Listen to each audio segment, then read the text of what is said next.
Lulong sa pinagbabawal na gamot at babae. Paano siya makakalaya sa adiksyon? The Philip Quinto Story. Dito lang sa The 700 Club Asia. Susunod na.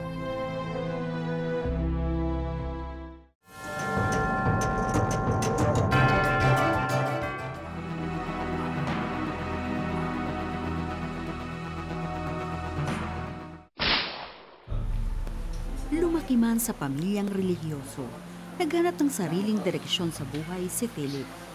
Ang di natagpuan sa kanilang tahanan, pilit niya itong hinanap sa mga kaibigan at barkada.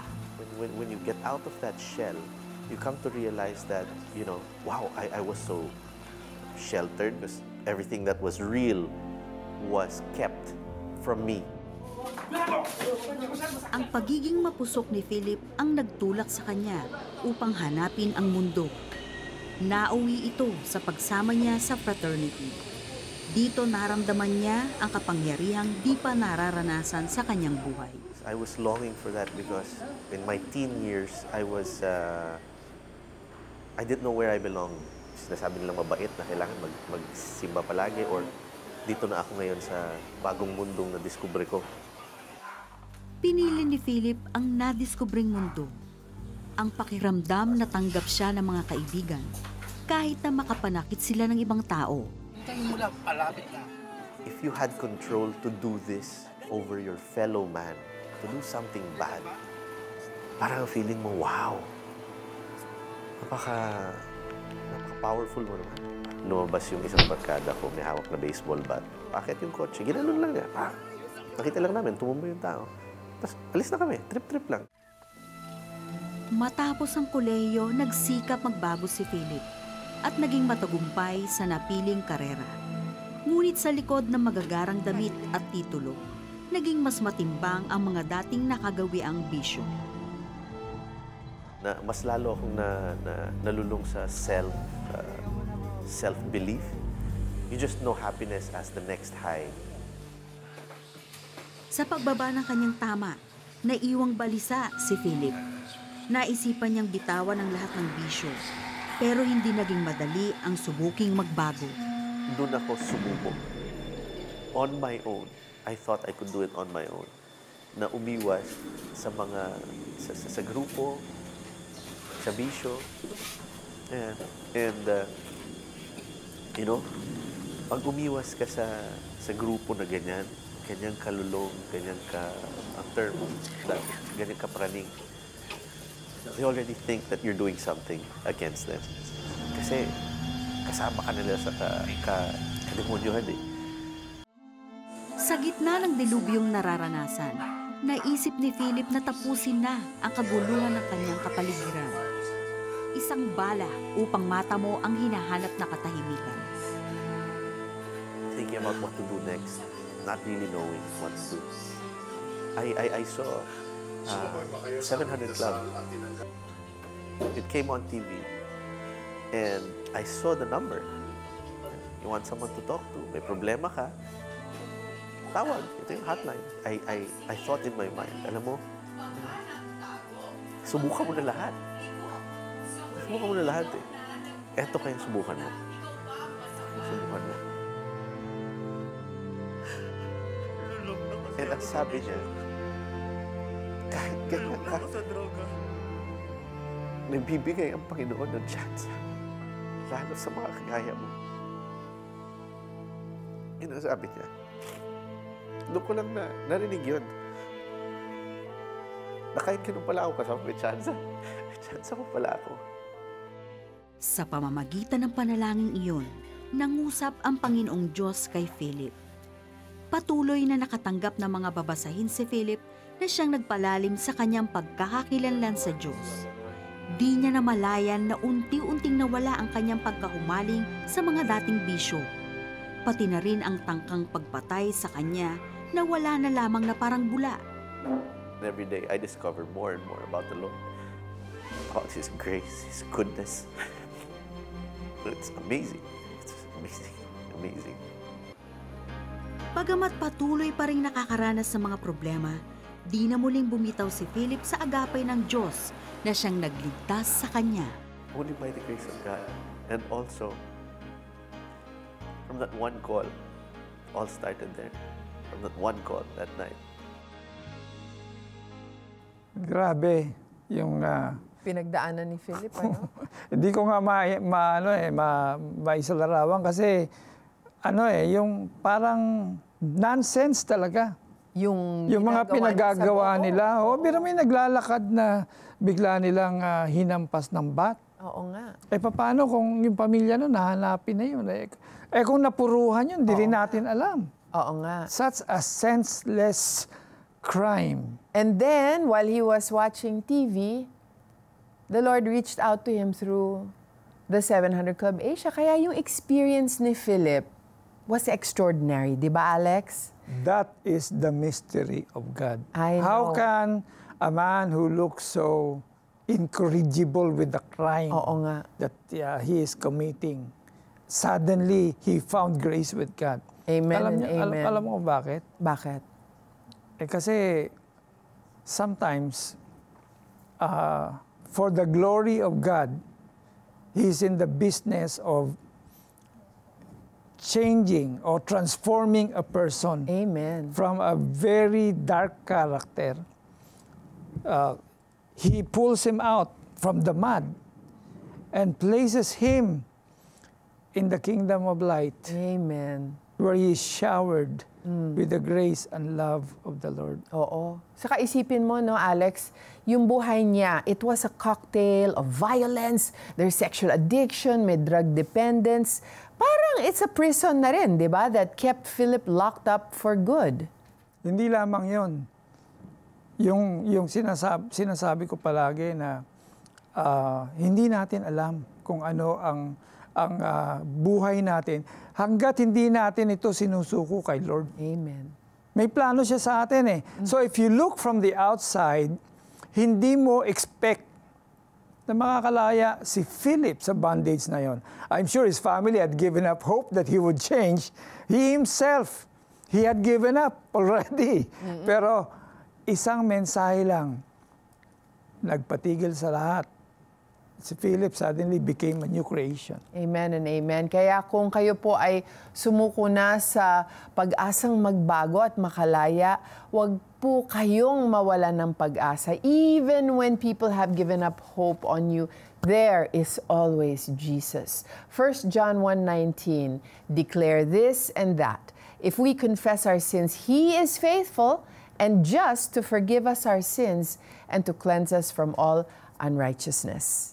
His love for us is called agape. It is a love like no other. It means unconditional, unrelenting, and uncoerced. This verse in Romans 8:39 reminds us of His love. Nor height, nor depth, nor anything else in all creation will be able to separate us from the love of God in Christ Jesus our Lord. Kaya huwag po kayong mag-atubiling tumawag sa Kanya, lumapit sa Kanya, manalangin sa Kanya. Mahal ka ng Panginoong Yesus. Isang panalangin ng pagtanggap ang kailangan upang tanggapin siya sa iyong buhay. And I just want to pray for you now kung sa iyong palagay na galing ka sa isang madilim, no? A dark life. If that is you, you've made so many wrong choices, baka umabot pa sa a life of crime ang nangyari sa'yo.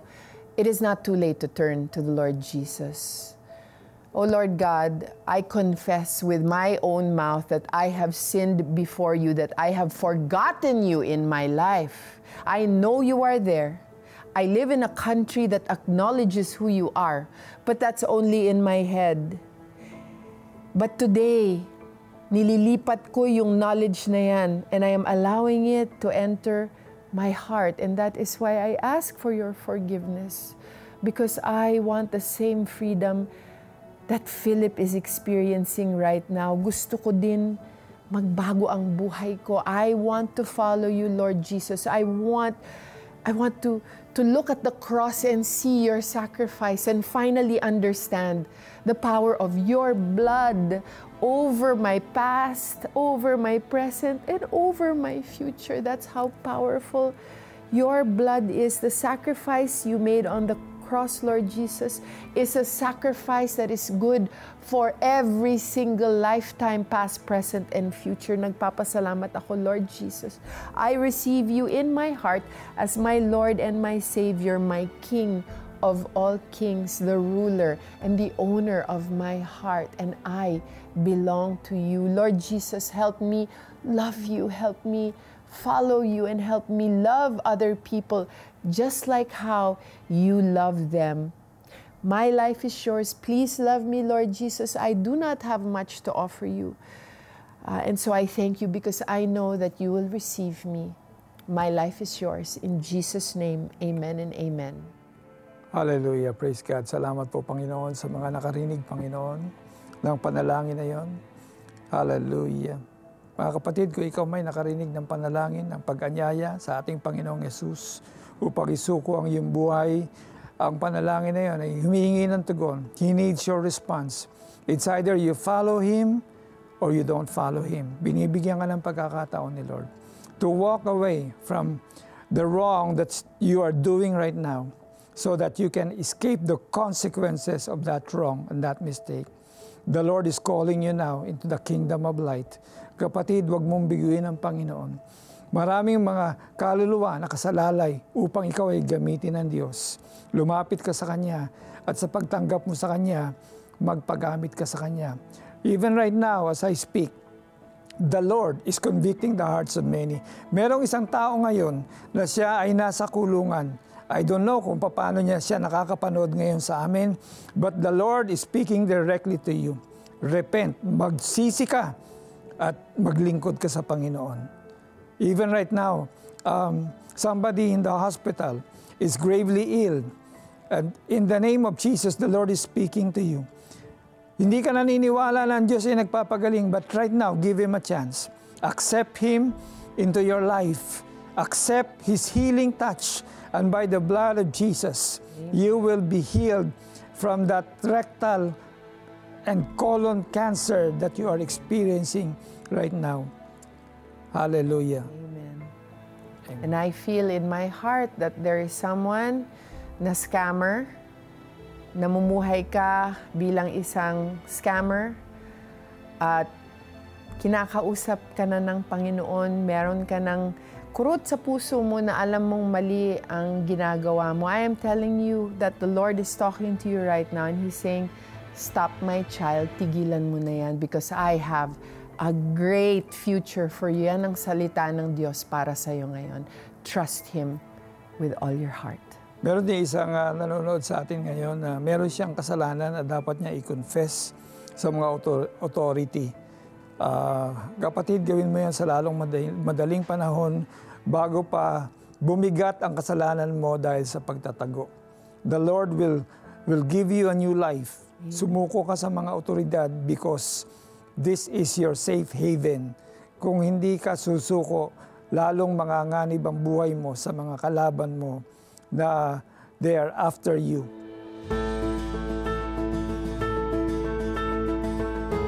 Panginoong Jesus, natanggap ko po kayo na aking Panginoon at tagapagligtas. Sumabay ka ba sa panalangin upang tanggapin si Jesus? Narito ang CBN Asia Prayer Center para sa iyo 24/7 upang tulungan kang magsimula ng panibagong buhay na punong-puno ng pag-asa, kapayapaan at tagumpay. Just text YES, your name and location o mag-chat sa The 700 Club Asia Facebook Messenger.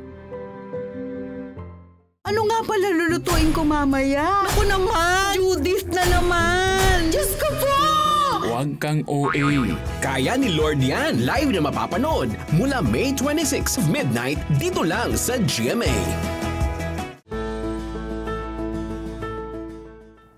Families throughout the Philippines continue to fight through poverty, disasters, and crises. Their stories may not always make the headlines, but their needs are real. And even more real is the hope they continue to hold on to. Sa mga oras ng pagsubok, palaging naroon ang Operation Blessing, ang humanitarian arm ng CBN Asia na taos-pusong tumutugon. Mula sa relief operations at medical missions hanggang sa personal na pag-abot na ipaparamdam natin sa kanila na hindi sila nag-iisa. Even in the midst of storms, some people choose to serve and love. And because of your support, dear donors, we are able to help more families rise and start again. Kung naghahanap kayo ng inspirasyon at lakas para sa araw-araw, huwag palampasin ang Reverb Worship. Hindi lamang ito tungkol sa musika, ito ay patungkol sa pag-asa at pananampalatayang nagbibigay tibay sa ating puso. In a world full of challenges, the songs of Reverb Worship become our light and strength. You can watch and listen on YouTube, Facebook, and reverbworship.com.ph. Songs that will surely lift your spirit. Kaya huwag kayong alis, magbabalik kami at makakasama natin si Philip para ipagpatuloy ang kanyang kwento. Ano nga pala lulutuin ko mamaya? Naku naman! Judith na naman! Diyos ko po! Huwag kang OA. Kaya ni Lord yan, live na mapapanood mula May 26 midnight dito lang sa GMA.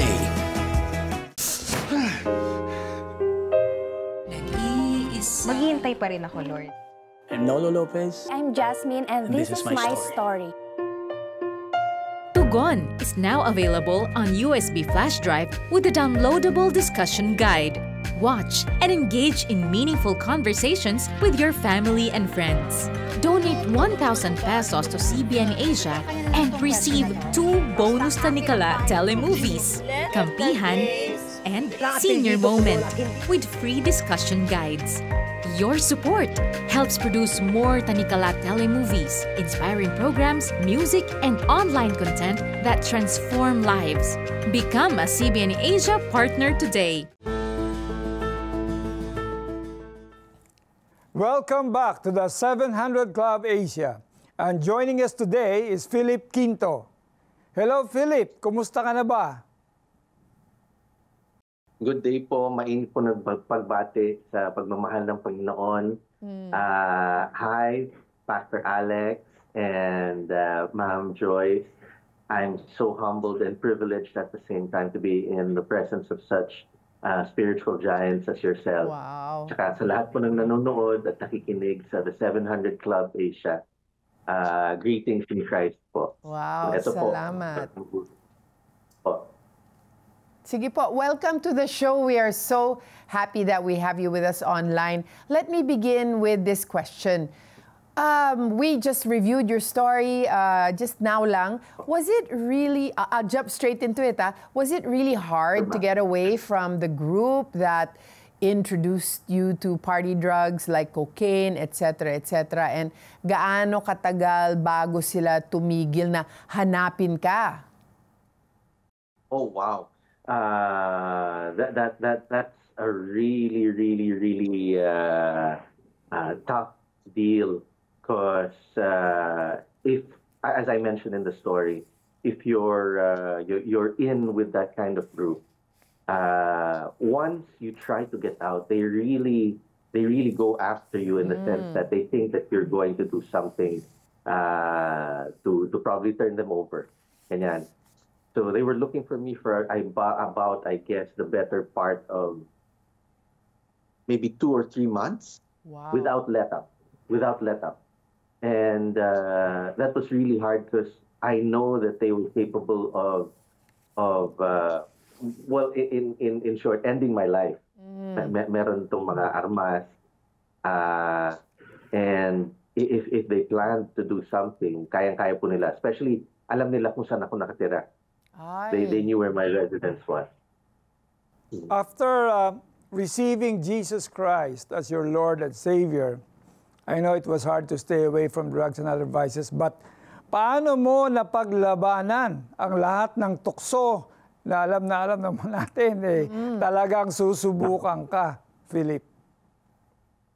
Pastor Alex, let me be very straightforward. Ito po para rin po sa lahat ng nanonood, ha? Ang akala ko po noon, since I was a very young Christian, young in the faith, I had this misconception na, naku, pag tinanggap ko ng Panginoon, everything will be a bed of roses, kumbaga. Oo. But as you mature, you realize that, since the grace that has brought you into the light has brought you closer to the Lord, on the flip side, it also has caused aggravation to the enemy. And the more he's going to try to either win you back or to cause trouble in your life. But praise be to our Lord and Savior Jesus Christ for his promise that he will never leave us or forsake us. That promise has been put to the test because throughout all the problems, the temptations that have come my way after I turned to the Lord, alam mo, it's not really on my own. I have no power at all. But it's only by his grace and his love for us that he has called us to himself. And it's through that sustaining grace na nakakapagpatuloy po tayo sa ating walk with the Lord. Only by his grace, only by his protection. And I believe it's through divine power na he will sustain. He'll finish what he started in our lives. Yes, so I can see that in your life. Salamat po po. By his grace. Glory to God po. Amen. So Philip, no, let's say hindi mo sinuko ang iyong buhay sa Panginoon nung panahong yon. Ano kaya ang sitwasyon mo today? Naku po, dalawa lang po yan. Miss Joy. It's actually, I'd be 6 feet under. Or worst case, kung buhay man ako ngayon, siguro nasa kulungan na ako. Or marami na rin akong isinama sa kabaluktutan. Wow. Hindi ko na ma-experience ang blessings ng Panginoon. Alam niyo po, ito i-add ko lang ha. Sige Since po. the last time that we've spoken, TSCA and I've actually been blessed with two more children. Wow. So Congratulations. yeah. Thank you so much. And well, not really fun, but it's a huge thing in my life because all of my kids are girls, and we prayed with my wife for a boy, and by the grace of God, binigay niya po siya sa amin, but it didn't come without an attack from the enemy. Oh. From the time he was born until now, there have been 3 times that my little boy, my only boy, Yes. has died.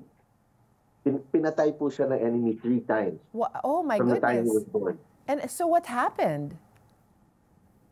I was on my knees all the time, crying. The first time was when he was born. He had pneumonia, so dinala po siya sa NICU, revive siya. Second time was after a month, and hindi siya makahinga. And the last time was just 2 years ago. On his, he's 5 now, but it was on his 3rd birthday. Ganun na naman, inatake na naman siya, na hindi na naman nakakahinga. He was already blue, and they had to revive him every single time. So how is he today? How is his health? Wow. Praise God. He's a warrior. He's the warrior of the Lord. Wow. Alam nyo, pagkatapos nun, sabi ko talaga, Lord, alam mo, binigay mo yung hiniling kong baby boy. Now I surrender him back to you. Wow. He's yours for whatever purpose you want in his life to glorify you. At saka, Lord, ikaw lang. Nothing will prevail against your plans because the enemy is trying to take him away, but you won't let it. You won't let it. So praise be to God. Amen and amen. And we will pray Amen. for your son. So I just want to change topic a little bit now. How important is it for you to be honest and open to accountability partners to help you, no? Because especially, no, galing po kayo sa buhay na may mga bisyo noon, meron pang crime involved, no? How is honesty and accountability partners, how are they helping keep you away from going back to that? Wow. It's such a big part of my life. You know, I'm not sure if I can even mention, if I'm able to mention, but one of my accountability partners is actually there with the 700 Club Asia. Oh, okay. Such a strong prayer warrior. Wow. Super, super, super.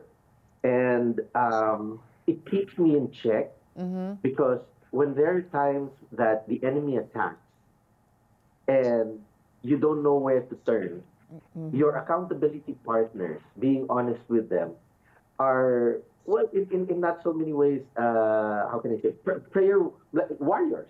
Yes. Warriors. They're warriors standing by your side. Exactly. Exactly po. Exactly po. And without your co-warriors, it's so hard to stand. No one is an island. No one was designed to be without community. Yes. Especially a community of believers. It's so important because they keep you in check, they keep you in line, and as iron sharpens iron, so it is with them. Amen. Napakahalaga po. Napakahalaga. Salamat po sa TSCA and how you've been such a lifeline, not only to me, but to so many, to countless others. Philip, from what I just learned, ay mas naging malalim ang iyong pag-aaral sa salita ng Diyos. Are you by chance now a pastor or a minister already? Ako, ayan na, marami pong Pastor Alex, ang dami pong yung first time ko na nakikilala. Ang lumalabas po kasi sa bibig nila kaagad is, "Uy, hello, pastor," ganyan. Naku, sabi ko, Lord, ito ba ang, ito ba ang calling ko? Pero sa ngayon po, I'm not ordained as a pastor, but I love interacting with people and sharing the word because it's what we've all been called to do. Yes. To share the good news. And if by any chance it's what He wants for me po, and He gives me the sign na, eto na, magseryoso ka na, let everything go, magpastor ka, you lead my people, I think I'm going to jump at it po. Alam mo, Joyce, ito gusto ko ring sabihin. Sige, no? sige. Alam ko may tatanong ka. Kasi nga, marami nagtatanong sa akin eh. Pastor Alex, palagay mo ba magpapastor ako? Yung mga ganon. Gusto ko lang talagang linawin sa inyo. You were saved by God because He has a purpose for you. God did not save you just for the sake that you could go back to your old life and enjoy sin. God saved you because He knows that you will serve Him. So yan ang purpose ng life mo. Whatever it is, hindi lahat kailangang pastor, pwede sa marketplace, yung mga gifts na ibinigay sa iyo. Yan ay gagamitin mo para sa advancement of the kingdom of God. Oo, saka Philip, I don't blame them for looking at you and assuming you're a pastor. I think it's because of your warm and welcome smile. Nako, well, salamat po for your kind words, Ma'am Joy. But I'm also praying, nako, secretly wishing na sana nga, Lord, baka kung gusto mo talaga pastor, sige. Amen. Just give me a time. Amen. Well, in the meantime, could you give us an update on you and your family? What are you busy with these days? Well, ito po, funny that you should ask because these past few years since we've last conversed, I've been busy with helping others, helping my friends kasi may nagpapatulong po with their businesses. So parang naging consultant po in a way. But when I get into the businesses that they ask me to help them with, I find, the time to share the word. So I pray that, syempre tayo, taga-tanim lang naman po tayo.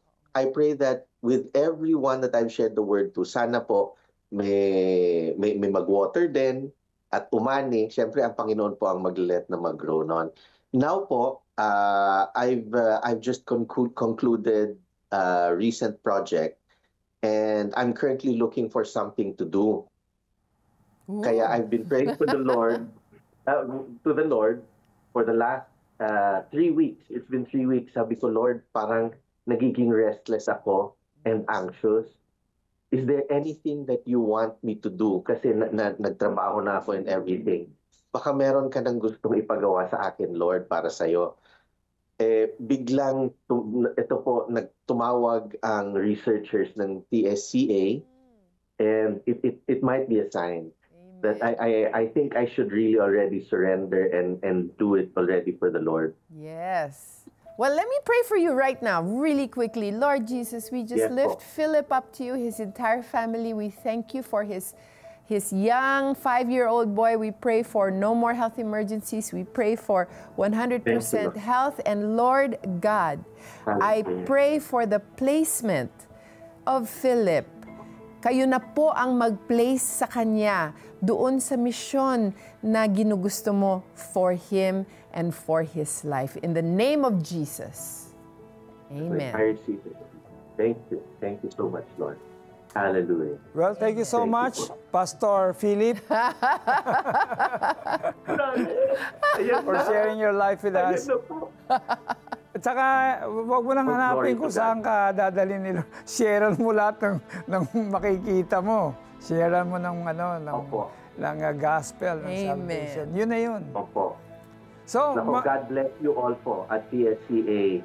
Alam ko po, pagod na rin po lahat na gano'n, but may the Lord bless and sustain you. Bless the work of your hands. God bless you all po. Amen. Thank you so much. At nakita mo, Joyce, yung demeanor niya parang pastor talaga. Yun na nga eh. Yun yung Hindi nga ako, parang, siya ba yung sa istorya natin na yung malupit? Hindi niya kamukha yung binago siya ni Lord eh. Amen. At may talata po sa Biblia na nagpapahayag sa pag-ibig ng Diyos sa atin. Awit 34:18, sabi doon, ang Panginoon ay malapit sa mga may pusong wasak at inililigtas ang mga nawawalan na ng pag-asa. Naranasan ko yan mismo sa pinakamasakit na sandali. Doon mo mararamdaman ang presensya ng Diyos. If you are watching right now and you're going through something, please know God sees you. He hasn't forgotten you, just like what happened to Philip. What you're facing today could be the very thing God uses to show His faithfulness in your life.